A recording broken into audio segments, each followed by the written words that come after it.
allihopa! Jag heter Ragnhild och jag ska laga lite mat med.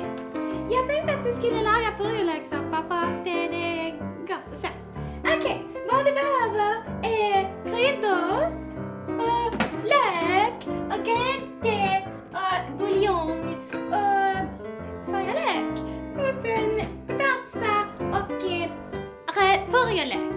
Okej, jag har valt 5 potatisar för att värma mitt tunnorna och 5 är också så många barn som jag skulle ha haft om jag hade haft 2 till. Nu behöver jag inte ha någon tur för jag har ju ett eget matlagningsprogram som ni ser. Okej, så först så skalar man potatisen och hackar upp den och så gör man samma sak med löken. Så här.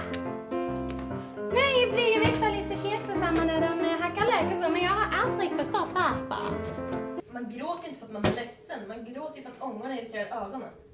Sluta ljuga, fröken! Jag vet att du är osäker på din identitet, men det kan inte överge mig när vi filmar! Hej allihopa! Nu är vi tillbaka igen och Nora är här med! Tack! Jag behövde en till. Okej, nästa steg är att ha lite olja i kastrullen. Sådär. Och sen så ska du ha i potatisen och löken.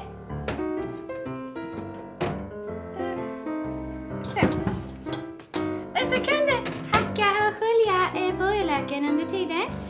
För att annars så blir det gjort i maten. Några tycker att det är lite äckligt. Alltså jag tycker inte att det är så farligt va. Men ja, det kan ju vara lite äckligt som sagt.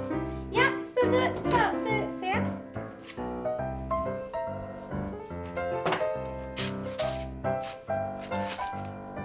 Ungefär sådär. Okej, så hackar du upp den. Hej! Och sen så behöver man ha en buljongtärning va? En sån här. Okej, vad la jag buljongtärningen? Du håller den i handen. Vad sa du inte det lite tidigare? Nu står jag här och ser dum ut. Nora. Lyssnar du på mig? Alltså Nora, du måste hjälpa till lite. Jag känner mig väldigt stressad. Upptagen! Det är precis som du sitter och läxar där inne! Okej, och så buljongtärning här i. Så.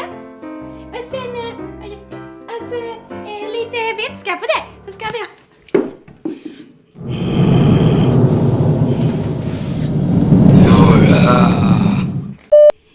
Ja, vi tar om det. Så buljongtärning och vatten. Och så tjuffar med det. Och nu behöver vi grädde. Men grädde blir man tjock av om man äter för mycket, eller hur Noah? Jag menar inte att du är tjock och sådär, men alltså jag menar bara att du är smart och klipp ska veta att grädde är fett. Ja, fett. Men nu behöver vi inte ha den för att, nej. Så att nu ska vi ta lite stavmixar.